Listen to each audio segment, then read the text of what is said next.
So hello बच्चों, आप सबका स्वागत करता हूं मैं अपने YouTube channel accountancy in economics by Aman sir में। बच्चों, आज हम चेंज इन PSR चैप्टर का पार्ट 2 करने जा रहे हैं, जहां पर हम आपको करा देंगे इसका फुल फ्लैश यानी कि कैपिटल एडजस्टमेंट वाला टाइप। बच्चों, इसका कैपिटल एडजस्टमेंट एग्जाम में आ जाता है। इसके 70-30 चांसेस रहते हैं, यानी 70% इसके चांसेस हैं कि ये आ जाए, क्योंकि इसके चॉइस में कोई चैप्टर नहीं है। सो बच्चों, अब हम कर लेते हैं अपना चेंज इन PSR का फुल फ्लैश। देखो जी, चेंज इन PSR। बच्चों देखो, आपकी स्क्रीन पे बेसिकली क्वेश्चन आ गया होगा। इसके लिए हम करने जा रहे हैं इलस्ट्रेशन 20, और इलस्ट्रेशन 20 में हमें क्या इंफॉर्मेशन गिवन है हम देख लेते हैं। ये कहता है STU और V 4 पार्टनर हैं जिनकी प्रॉफिट शेयरिंग रेशियो है 4:3:2:1। बच्चों ओके जी, ऑन 1 अप्रैल 2022 को इनकी बैलेंस शीट गिवन है, इनके कैपिटल अकाउंट गिवन है STUV, ये हमारा कैपिटल अकाउंट का बैलेंस वीडियो हो जाएगा। सन्ड्री क्रेडिटर गिवन है बच्चों, ठीक है जी। वर्कमैन कंपनसेशन रिजर्व गिवन है, ठीक है। अगर वर्कमैन कंपनसेशन रिजर्व पे कोई क्लेम होगा, यानी किसी का हाथ पैर टूटा होगा, चोट लगी होगी, तो हम उसे पैसा देंगे, वरना सारा ओल्ड रेशियो में बढ़ जाएगा पार्टनर्स में। फिक्स्ड असेट गिवन है बच्चों, करंट असेट गिवन है। इसके बाद नीचे एडजस्टमेंट में क्या था, from the above date partner decide to share करते हैं फ्यूचर प्रॉफिट एंड लॉस। अच्छा जी, न्यू रेशियो गिवन है बच्चों, जो कि है 3:1:2:4। For this purpose goodwill of the firm was valued at 90,000। अच्छा, पूरी फर्म की गुडविल दी है बच्चों। ये सेम वही होगा जैसे हमने रिटायरमेंट में करा, डेथ में करा। ये जो गुडविल होती है सैक्रिफाइसिंग और गेनिंग रेशियो में पार्टनर्स में बढ़ जाती है। उसके बाद ये कहता है क्लेम है वर्कमैन कंपनसेशन रिजर्व पे 70,000 रुपीज का। अच्छा जी, वर्कमैन कंपनसेशन रिजर्व 60,000 रुपए का गिवन है हमें बैलेंस शीट में, और 70 का क्लेम है, यानी 10,000 रुपए ज्यादा का क्लेम है बच्चों। तो ये 10,000 रुपए मेरे को चाहिए। अगर किसी आदमी का हाथ पैर टूट गया, कट गया और 70,000 रुपए खर्चा आ गया, लेकिन तुम्हारी जेब में सिर्फ 60,000 है, तो तुम मना कर दोगे क्या बच्चों? नहीं, आप कहोगे कि 10,000 रुपए सर मैं बेसिकली अपने रिवैल्यूएशन से लेके आऊंगा, अपने ऐसे अकाउंट से लेके आऊंगा जहां पर मेरे असेट और लायबिलिटीज की वैल्यू से मेरे को प्रॉफिट या लॉस होता है। तो रिवैल्यूएशन अकाउंट से 10,000 रुपए लाए जाएंगे वर्कमैन कंपनसेशन के। उसके बाद ये कहता है कैपिटल एडजस्टमेंट दी हुई है सीधी, to adjust the capital of partner. भैया जो पार्टनर की कैपिटल है एडजस्ट करी जाएगी, और वो होगी न्यू प्रॉफिट शेयरिंग रेशियो में। बच्चों देखो, जो भी पार्टनर्स का STUV का बैलेंस CD आएगा, सारी एडजस्टमेंट करने के बाद जो लास्ट में क्लोजिंग बैलेंस बचता है, उस क्लोजिंग बैलेंस को मेरे बच्चों हमें न्यू रेशियो में लिखना पड़ेगा। क्यों न्यू रेशियो में लिखना पड़ेगा? उसके पीछे एक ही मेजर कारण है, क्योंकि वो चाहता है कि भैया पार्टनर्स की कैपिटल नई प्रॉफिट शेयरिंग रेशियो में हो। समझ गए मेरे बच्चों? कुछ नहीं है, जो CD आएगा देखना, मैं आपके सामने रफ में लिख लूंगा और उसे ऐड करके टोटल फर्म की कैपिटल यानी सबकी कैपिटल निकाल लूंगा और उसे नई रेशियो में बांट दूंगा। अगर आपको अभी कंफ्यूजन भी हो रही है तो आप क्वेश्चन को देखते रहिए, आपको देखते देखते सब समझ आ जाएगा। ठीक है बच्चों, स्केल से परफॉर्म में बनाने हैं, मैं स्केल से नहीं बना रहा क्योंकि ऑब्वियस सी बात है टाइम बहुत कम है, शॉर्ट वीडियो बनानी है। देखो बच्चों, पहला हो गया आपका रिवैल्यूएशन अकाउंट। बच्चों रिवैल्यूएशन अकाउंट के अंदर आपका आ जाता है पर्टिकुलर रुपीस, और ये भी आ गया आपका पर्टिकुलर और रुपीस। ठीक है बच्चों, इसके बाद हमारा एक बड़ा सा आ जाता है पार्टनर्स कैपिटल अकाउंट। ठीक है जी, ये पार्टनर्स कैपिटल अकाउंट हो गया, ये हो गया पर्टिकुलर। ठीक है, और कितने पार्टनर है? STUV, यानी कि ये हो गया S, ये हो गया T, ये हो गया U और ये हो गया V।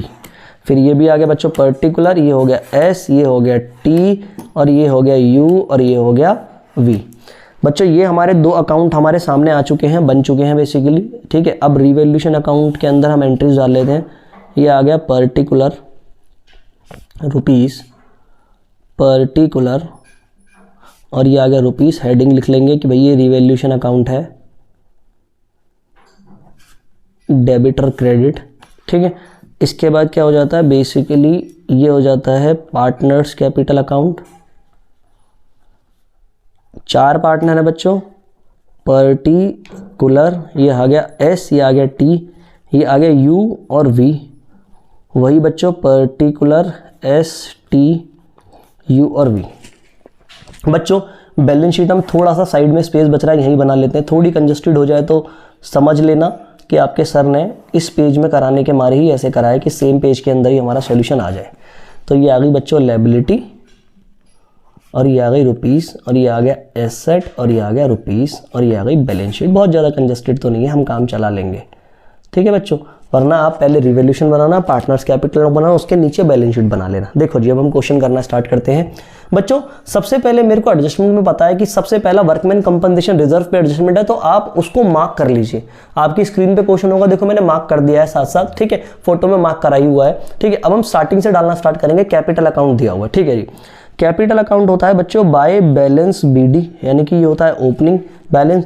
ये कितना है जी 2 लाख, अगले का है 1.5 लाख बच्चों, अगले का है 1 लाख, सॉरी एक इसका यहीं रह गया भाई, आगे ले आते हैं 1 लाख, ठीक है।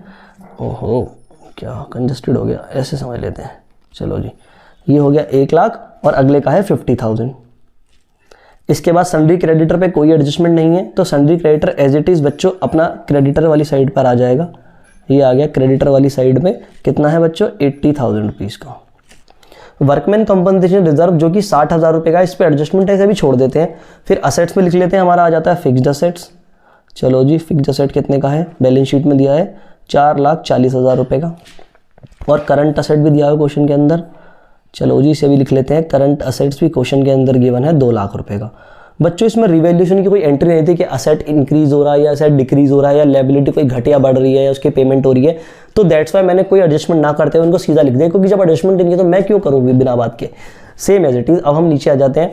ये कहता है भैया इनकी नई प्रॉफिट शेयरिंग रेशियो दे रखी है और इस पर्पस के लिए गुडविल दे रखी है। देखो बच्चों गुडविल का ट्रीटमेंट हम सीख लेते हैं। अब हम एक रफ पेज ले आते हैं, यहाँ पर लिखते हैं कि पूरी फर्म की जो गुडविल है वो क्वेश्चन में गिवन है, आप देखोगे 90,000, और हमेशा ये बढ़ती है सैक्रिफाइसिंग और गेनिंग रेशियो में। तो हम निकाल लेते हैं सैक्रिफाइसिंग और गेनिंग रेशियो। पार्टनर है ST, ये हो गया U और V। चलो जी इनकी ओल्ड रेशियो क्वेश्चन के अंदर गिवन है, ये रही 4 और 3 7 होता है, और 2 9 और 1 10, यानी कि 4/10। इसकी है 3/10, इसकी है 2/10 और इसकी है 1/10। नई रेशियो की बात करते हैं तो ये आ गया 3 और 1, 4 और 2 6 और 4 10, अच्छा ये भी 10 हो गया, 3/10, 1/10 और ये भी कितना आ गया 2/10 और ये भी आ गया माइनस में 4/10। तो यहाँ तो बच्चों आ गया 1/10 पॉजिटिव, 2/10 पॉजिटिव, 0 और ये आ गया -3/10, बिल्कुल सही है ये। इसको गेन हो इसको गेन हो रहा है माइनस वाले को, ये दोनों कर रहे हैं बच्चों सेक्रीफाइस। कर देते हैं हम एंट्री, V का कैपिटल अकाउंट डेबिट हो रहा है क्योंकि वो गेनिंग पार्टनर है, और नीचे आ जाएगा 2S का कैपिटल अकाउंट और ये आ जाएगा 2T's कैपिटल अकाउंट। ठीक है बच्चों, अमाउंट देख लेते हैं 90,000 है, ठीक है। 90,000 का V जो डेबिट में अकेला है उसका होगा 3/10। अगर हम बेसिकली निकालें V का, तो V का है 90,000 के ऊपर 3/10, इससे ये कट गया, ये हो गया 9 9 18 9 27,000 रुपये आ गए V के। ठीक है बच्चों, अब इन दोनों के निकाल लेते हैं। एक का 1 है, एक का 2 है, तो बेसिकली S का मुझे ऐसे ही पता है, ये हो गया 9,000 और ये हो गया 18,000, क्योंकि मिलके 3 ही बन रहा है टोटल, तो ये हमारी हो गई जनरल एंट्री। इसको हम क्वेश्चन में पुट कर लेते हैं। देखो बच्चों ध्यान से देखना है जनरल एंट्री को, मैं आपके सामने बोर्ड पर दिखा रहा हूँ। V का कैपिटल अकाउंट डेबिट हो रहा है बच्चों, देख रहे हो V का कैपिटल अकाउंट क्या हो रहा है, डेबिट हो रहा है। तो यहाँ पर भी 27,000 से V का कैपिटल अकाउंट डेबिट ही होगा, लेकिन नाम आ जाएगा S और T का, तो 2S and T's capital account, और यहाँ पर V में ही अमाउंट आएगा 27,000 रुपये। S और T का कैपिटल अकाउंट बच्चों क्रेडिट हो रहा है, तो S में आ जाएंगे 9,000 रुपये और T में आ जाएंगे 18,000 रुपये, और नाम इनका नहीं आता, सेम लेजर अकाउंट में उसी पार्टनर का नाम नहीं आता, तो ऊपर वाले का नाम आ जाएगा बाय V's कैपिटल अकाउंट। बच्चों ये जनरल टू लेजर पोस्टिंग का रूल है कि काम सेम होता है, अगर V का कैपिटल अकाउंट डेबिट हो रहा है तो डेबिट ही होगा 27,000 से, काम गलत नहीं हो सकता, काम अपोजिट नहीं हो सकता, लेकिन नाम दूसरे का आ जाता है, ताकि पता लग जाए किससे पैसा आया या किससे गया है। खुद समझो ना, अगर मैं इसी का नाम लिख दूंगा और अमाउंट भी 27,000 इसी के कॉलम में डाल दूंगा, कुछ पता लगेगा कि V को किस चीज का पैसा मिला? वो तो एंट्री हो जाएगी V का कैपिटल अकाउंट, V का कैपिटल अकाउंट 27,000। तो ये बेसिकली बच्चों प्रॉब्लम हो जाएगी, दैट्स वाई अपोजिट वाले का ही नाम लिखा जाता है। आई होप मेरे बच्चों को ये कॉन्सेप्ट समझ में आ गया होगा अच्छे से। गुडविल की एंट्री खत्म हो गई। अब इसके बाद ये कहता है क्लेम है वर्कमैन कंपनसेशन पे 70,000 रुपए का। देखो बच्चों, अगर 70,000 रुपए का क्लेम है और हमारी बैलेंस शीट में 60,000 रुपए का ही दिया हुआ है, तो बेसिकली 10,000 रुपए की मेरी लायबिलिटी बढ़ी है, मुझे 10,000 रुपए और चुकाने हैं। मेरे पास अभी जेब में 60,000 है, मेरे एक कारीगर का हाथ टूट गया जिसे 70,000 रुपए देने, 60 तो मैं दे दूंगा अपनी जेब में जो पड़े हैं, 10,000 रुपए कहीं से उधार ला के ही दूंगा या कहीं ना कहीं किसी से मांग के दूंगा। तो ये 10,000 रुपए के लिए मैं, आप इसको ये भी समझ सकते हैं कि मेरी लायबिलिटी, इसके ऊपर रिवैल्यूएशन में हमेशा असेट और लायबिलिटी का अकाउंट बना लो। असेट डेबिट से बढ़ता है, क्रेडिट से घटता है, और लायबिलिटी क्रेडिट से बढ़ती है, डेबिट से घटती है। अगर कोई भी असेट इंक्रीज होता है, यानी ये बोलते हैं प्लांट एंड मशीनरी पहले 1 लाख की थी, अब 1,10,000 की हो गई, तो 10,000 से बढ़ी है, यानी डेबिट साइड से बढ़ी, क्रॉस ट्रांसफर होकर यहाँ आ जाती है। सिंपल रूल है, कोई भी असेट घटा है वो क्रॉस ट्रांसफर होकर यहाँ आ जाता है। अब यहाँ पर हमारे में लायबिलिटी बढ़ी है, लायबिलिटी क्रेडिट से बढ़ती है, तो यहाँ पर आ जाएगा टू वर्कमैन कंपनसेशन रिजर्व है भैया, इसकी लायबिलिटी 10,000 रुपये देब से देने हैं। ठीक है बच्चों, और वर्कमैन कंपनसेशन रिजर्व मुझे देना कितना है, 70,000 रुपये का, तो 70,000 रुपये का हम लिख देंगे भैया क्लेम है, ये claim on workman compensation reserve 70,000। बच्चों ये पार्टनर्स में नहीं बटेगा, अगर इस पे कोई क्लेम नहीं होता तो पार्टनर अपना पैसा लेते और घर चले जाते, लेकिन इसके ऊपर कोई क्लेम है, ये पैसा ही किसी बाहर वाले के पास जाने वाला है, तो हमारी लायबिलिटी हमने लिख दिया भाई क्लेम है वर्कमैन कंपनसेशन रिजर्व पे। सारी एडजस्टमेंट हमारी हो चुकी है, एक एक करके अकाउंट हम क्लोज करते हैं और देखते हैं कैपिटल एडजस्टमेंट कैसे होगी। देखो बच्चों, अब ये कहता है सिर्फ रिवैल्यूएशन अकाउंट में वर्कमैन कंपनसेशन रिजर्व आया है, तो यही यहाँ पर क्रेडिट साइड पर आ जाएगा, यहाँ बच जाएगा बाय लॉस ऑन रिवैल्यूएशन, इनके नाम है एस, टी, यू और वी, और भैया रेशो है 4:3:1, ओल्ड रेशो में बढ़ता है, तो वही हो गया 4,000, 3,000, 2,000 और 1,000, टोटल हो जाता है बच्चों 10,000 रुपये, और ये दोनों साइड हो गई इसके बराबर, नीचे यहाँ भी आ गया 10,000 और यहाँ भी आ गया 10,000। ये लॉस हम यहाँ ट्रांसफ़र कर देते हैं, नाम आ जाता है टू रिवैल्यूएशन अकाउंट, कि भैया रिवैल्यूएशन से पैसा आ रहा है, ब्रैकेट में लिख देते हैं किसका आ रहा है, लॉस का आ रहा है। कितना आ रहा है जी, 4,000, 3,000, 2,000 और 1,000। ठीक है जी, बिल्कुल बात सही है आपकी। ठीक है, यहाँ तक क्वेश्चन खत्म। अब यहाँ पर पार्टनर्स की आती है क्लोजिंग कैपिटल। बच्चों नॉर्मली जो क्लोजिंग कैपिटल है, इन दोनों को जोड़ो और इसमें से ये माइनस कर दो तो नीचे क्लोजिंग कैपिटल मिल जाएगी, लेकिन क्योंकि ये कैपिटल एडजस्टमेंट का क्वेश्चन है, उसमें लिखा भी है to adjust the capital of partner according to the new profit sharing ratio, यानी पार्टनर्स की जो सीडी होनी चाहिए वो नई प्रॉफिट शेयरिंग रेशियो में होनी चाहिए, और कोई भी बैलेंस बचेगा तो वो करंट अकाउंट के नाम से आएगा। अब बैलेंस क्यों बचेगा, देखो इसका जोड़ने के बाद क्रेडिट साइड और डेबिट माइनस के, अगर जो बैलेंस आ रहा है वो तो हम लिख नहीं रहे, हम तो नई कैपिटल के हिसाब से लिख रहे हैं। देखो कैसे होगा, अगर आप एस की बात करते हो, ये कहता है एस के पास क्रेडिट साइड पे 2 लाख और 2,09,000 है, यानी कि इस पे 2,09,000 रुपये इसकी क्रेडिट साइड है, और डेबिट साइड में सिर्फ माइनस हो रहा है 4,000 रुपये, तो भैया इसकी जो सीडी आएगी वो आएगी 2,05,000, बिल्कुल क्लियर सी बात है। अगर टी की बात करें, उसका क्रेडिट साइड है 15 और 18, 15 और 18 होता है बेटा, 15 में 10 जोड़ूंगा मतलब 1.5 लाख के अंदर 10 जोड़ूंगा 1,60,000, 1,68,000 आ गया, और इसमें से 3,000 माइनस कर देते हैं जो कि हमारा इस साइड पे है, तो बच्चों ये हो जाता है 1,65,000 रुपये। इसके बाद होती है यू की बारी, यू की क्रेडिट साइड पे कितना बैलेंस है, ये हो रहा है बच्चों 1,00,000 रुपये, और भैया इसकी डेबिट साइड पे 2,000 ये माइनस करने वाले, तो इसका 98,000 आ गया। अब आ जाती है वी की बारी, वी की क्रेडिट साइड पे 50,000 रुपये हैं, और डेबिट साइड पे 27 और 28,000 रुपये, माइनस कर दो 28,000 रुपये, तो भैया इसके बच गया लास्ट में 22,000 रुपये। ये सारे पार्टनर की एक्चुअल सीडी है, लेकिन ये कहता है अगर हम कैपिटल एडजस्टमेंट कर रहे हैं और ये कह रहा है कि उसकी कैपिटल अगर नई प्रॉफिट शेयरिंग रेशियो में होगी तो इस सब का टोटल कर दो। बच्चों अगर हम 2,05,000, 1,65,000, 98,000 और 22,000 का टोटल करते हैं तो टोटल कैपिटल आ जाती है 4,90,000 रुपये। तो ये हो गई टोटल फॉर्म की, यानी कि चारों पार्टनर्स के मिला के कैपिटल। कैपिटल एडजस्टमेंट में ये बोलता है कि ये नई रेशियो में होनी चाहिए। चलो जी बांट दो, ये हो गया एस, टी और ये हो गया यू और वी। बच्चों देखो बस अब मुझे कुछ नहीं करना है, इस 4,90,000 में से जो कि पूरे फॉर्म की है 4,90,000, और ये भी सब के लिए 4,90,000 ही, क्योंकि सब बिजनेस का ही पार्ट है, तो टोटल तो 4,90,000 ही होगा। इसको नई रेशियो में बांट दो, नई रेशियो है 3:1, यानी कि इंटू 3/10 इंटू 1/10 इंटू 2/10 और इंटू आ जाता है 4/10। इनके बैलेंसेस आप कैलकुलेट कर लेना, कुछ नहीं है, 1 0 से 1 0 कट जाएगी, 49,000 इंटू 3 ऐसे ऐसे करके मल्टीप्लाई हो जाएगा।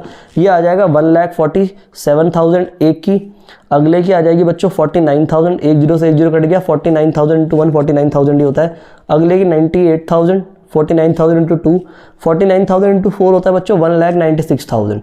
तो ये आ गया अकॉर्डिंग टू कैपिटल एडजस्टमेंट इनकी सीडी। ये जो कैपिटल एडजस्टमेंट वाली सीडी है ये यहाँ पुट कर देंगे। एक का हो गया 1,47,000 रुपये, अगले का हो गया 49,000 रुपीज़, अगले का हो गया 98,000 रुपीज़ और अगले का हो गया 1,96,000 रुपीज़। ये डबल लाइन से इनके अमाउंट के कॉलम कर देंगे क्लोज। ये भी हो गया डबल लाइन से इनके अकाउंट के कॉलम क्लोज। देखो बच्चों अब हम करते हैं टोटल। ये कहता है इस वाली साइड का टोटल बन रहा है 2,09,000, ठीक है जी, और इस वाली साइड का टोटल हो गया 1,47,000 में प्लस कर देंगे 4,000, तो ये हो गया 1,51,000 रुपये। बच्चों यही साइड छोटी है तो यहाँ बच जाएगा 2 एस का करंट अकाउंट। ठीक है जी, कितने से छोटा है? 2,09,000 के अंदर से बच्चों, अगर हम 2,09,000 के अंदर से 1,51,000 हम माइनस कर देते हैं तो ये आता है 0,008, एक हो गया, 10 में से 5 गया 5, यानी कि 58,000 रुपीज़ बच रहे हैं एस के करंट अकाउंट के नाम से। ठीक है जी, इसके अंदर ही देख लेते हैं कितना होता है। 1,50,000 और 18,000 होता है, 1,68,000 रुपये टोटल आ रहा है इस साइड का। इसका हो गया 49,000 और 3,000। 49 के अंदर जब 3 जोड़ लेते हैं तो ये बच्चों 52,000 हो जाता है। तो इसकी भी यही साइड छोटी है, टी का भी करंट अकाउंट पे यही बैलेंस बच जाएगा, जो बच जाएगा बच्चों 1,16,000 रुपये। अब इनका देख लेते हैं, ये आ गया 98,000 और 2,000, यानी कि 1 लाख ही होता है, और यहाँ भी 1 लाख है, ये भी बराबर हो गया। ये है बच्चों 50,000, जबकि यहाँ पर आ गया इसका टोटल हो गया 50,000 और इसका टोटल हो गया 1,96,000 के अंदर एक जोड़ लो 1,97,000, और 1,97,000 के अंदर जब 27,000 रुपये जोड़ लेते हैं तो 7 7 14 का 1, 9 और 2 11 होता है बच्चों, 1 12 और ये 1 हो गया। ठीक है, 9 10 12 का 1 और 22 हो गया। तो ये आ गया 2,24,000 रुपीज़। 2,24,000 रुपये में से जब भी हम माइनस कर देते हैं 50,000 रुपये तो भैया इसका बच जाता है 1,74,000 रुपीज़ यहाँ पर करंट अकाउंट से बैलेंस। तो ये आ जाएगा बाय वीज करंट अकाउंट। बच्चों एक बात याद रखना, कोई भी बैलेंस अगर बेसिकली किसी भी अकाउंट से किसी दूसरे अकाउंट में ट्रांसफर हो रहा है, यानी रिवैल्यूएशन से पार्टनर्स कैपिटल अकाउंट में आ रहा है तो क्रॉस ट्रांसफर होता है, लेकिन अकाउंट से स्टेटमेंट, बैलेंस शीट कोई अकाउंट नहीं है, इसमें डेबिट और क्रेडिट साइड नहीं होती, ये एक स्टेटमेंट है। जब भी कोई अकाउंट स्टेटमेंट में ट्रांसफर होता है तो डायरेक्ट होता है, जो डेबिट के आइटम है वो एज इट इज नीचे आ जाएंगी और जो क्रेडिट के आइटम है वो भी एज इट इज नीचे आ जाएंगी, क्योंकि ये अकाउंट से स्टेटमेंट में जा रही है, किसी अकाउंट में नहीं जा रही। Account to account cross transfer, account to statement सीधा ट्रांसफर, ये बात आप याद रखना, ये एक बेसिक कॉन्सेप्ट है, क्योंकि एक अकाउंट कभी दूसरे अकाउंट से सेम नहीं होता तो काम क्रॉस होता है। स्टेटमेंट का इनसे कोई लेना देना नहीं है, स्टेटमेंट चलती है अपने हिसाब से, स्टेटमेंट है मनचली, नहीं समझ रहे बच्चों। ये जो जहां पर बेसिकली बैलेंस शीट है वो नीचे आ जाएंगी बैलेंस शीट में as it is liability side, ये जो यहां पर बैलेंस शीट है एज इट इज आ जाएंगे एसेट साइड। देखो जी, सबसे पहले इनकी कैपिटल ही लिख लो, चारों की कैपिटल आ गई, ये आ गया एस टी, ये आ गया यू और वी। कितनी कितनी कैपिटल है बच्चों? 1,47,000, ये आ गया 49,000, अगले की है 98,000 और अगले की है 1,96,000। चलो जी ठीक है, ये तो हो गया बच्चों। देखो अब दो पार्टनर्स का करंट अकाउंट भी है तो यहां पर आ जाएगा एस और टी का current account, S and T का करंट अकाउंट भी आ गया। कितना कितना बैलेंस आ रहा है बच्चों? एक तो इनकी कैपिटल का टोटल आया था मेरे ख्याल से 14,90,000 रुपीज आया था, हाँ हमने निकाला था, ओह 4,90,000 रुपए, 4,90,000 इनकी कैपिटल। और एस एंड टी का बैलेंस कितना है? एक का आया था 58,000 और एक का आया था 1,16,000 रुपये। ठीक है जी, एक का आया था 58,000, एक का आया था 1,16,000 रुपये। यू का नहीं बचा था बैलेंस, 1 लाख बराबर हो गया था। वी का अगर देखें तो 1,74,000 रुपीज बचा था, तो यहाँ आ जाएगा, ये आ जाएगा वीज करंट अकाउंट, क्योंकि क्वेश्चन ने साफ साफ बोला है करंट अकाउंट से बैलेंस बचेगा तो हम करंट अकाउंट से बचा देंगे, और ये डाल दिया हमने। अब बैलेंस शीट को नीचे डबल लाइन से टोटल कर देंगे और यहाँ पर भी डबल लाइन से टोटल आ जाएंगे। दोनों साइड का आप जब टोटल करोगे तो आपको 8,14,000 रुपीज आंसर मिल जाएगा, और इसका भी 8,14,000 रुपीज।